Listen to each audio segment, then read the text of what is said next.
Good afternoon. I am pleased to be chairing today's Economic Policy Subcommittee hearing on the economic impacts of bank consolidation. I appreciate our witnesses joining us, and I appreciate Senator Kennedy's partnership in putting this hearing together. Senator Kennedy is on the floor right now giving a speech, but he will join us and told us to go ahead and start. So after the 2008 financial crisis and the subsequent bank bailout, Congress passed the Dodd-Frank Act, and the law was designed to ensure that giant banks could never, ever, ever again threaten our economy. But with the collapse of Silicon Valley Bank, Signature Bank, and First Republic Bank, three of the largest bank failures in American history, two things have become obvious. First, bank failures remain a serious threat to our economy, putting taxpayers at risk for footing multi-billion-dollar bailouts if those banks go under. And second, regulators are courting disaster by continuing to encourage giant banks to grow even bigger. Treating mergers as a solution to financial instability increases instability. The problem with mega banks goes well beyond the increased risk of blowing up the financial system. As big banks get even bigger, branch closures increase, and this reduces the availability of bank services and increases the cost of credit for small businesses and for families. Now, this problem can be life or death for small businesses that can't find anyone at a big bank who understands the local economy or the actual business that is applying for credit. The problem is also worse in low-income neighborhoods where research shows that predatory lenders and check cashers proliferate as bank consolidation increases.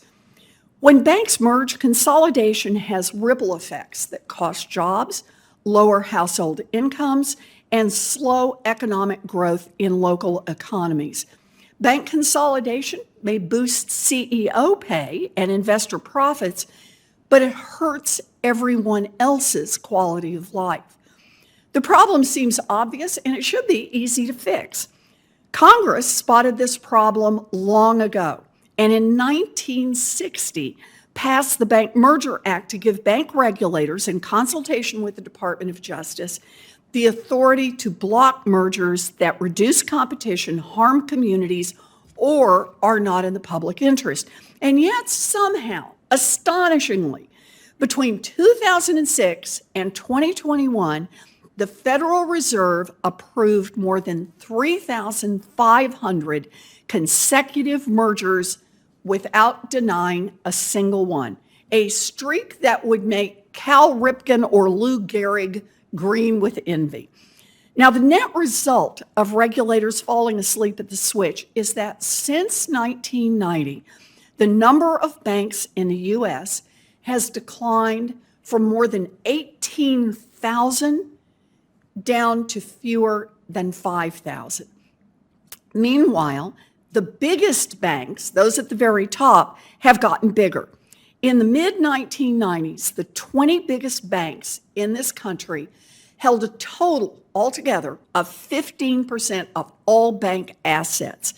Today, the top 20 holds more than 65% of all bank assets. And the concentration at the very top is even more extreme. The biggest four banks alone hold more assets than the next 75 banks combined. President Biden, to his credit, recognized this problem and is working to try to fix it. In his July 2021 executive order on competition, he concluded that bank consolidation, quote, raises costs for consumers, restricts credit for small businesses, and harms low-income communities, end quote. And he ordered banking regulators to update the outdated and failed bank merger review policies.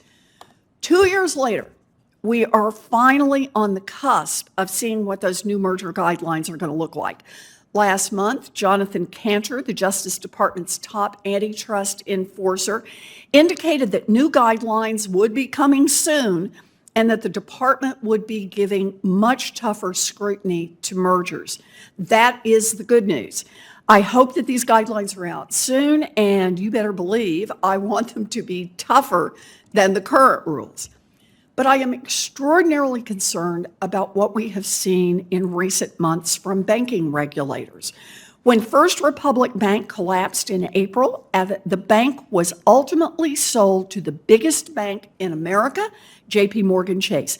That sweetheart deal cost the FDIC fund $13 billion. Meanwhile, overnight, the country's biggest bank got $200 billion bigger. And what happened to the regulators? The acting controller of the currency, Michael Hsu, rubber-stamped the deal in record time. When I asked Mr. Hsu at a hearing in May to explain how this merger was approved, he was unable to give a clear answer. But the overall picture is even worse.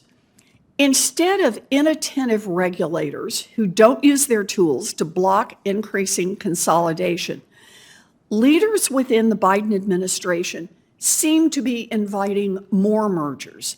In a May 2023 statement before the House Financial Services Committee, Acting Controller Hsu reassured banks that the agency would be, quote, open-minded, close quote, while considering mergers proposals. And then earlier this week, he said, quote, simply prohibiting all mergers of large banks really locks in the concentration amongst the existing mega banks, and I don't think that's the right answer, end quote. Treasury Secretary Yellen recently warned that the banking turmoil from the collapse of Silicon Valley Bank, Signature Bank, and First Republic might lead to more mergers and that regulators would be, quote, open to them. Then the New York Times also reported that Secretary Yellen privately told big banks that she would, and I quote, welcome more mergers. These comments are stunningly wrong-headed. They indicate that key banking regulators have learned exactly the wrong lessons from the bank failures earlier this year and from the 2008 financial crash before it. Too big to fail banks pose risks to stability of the financial system, and increasing bank concentration puts a damper on small business growth all across this country. We need effective regulation and bank supervision that prevent big banks from failing in the first place. And we also need to police bank mergers to ensure that big banks have robust competition to ensure they are serving consumers and small businesses. So I appreciate our witnesses being with us to discuss how we can do that.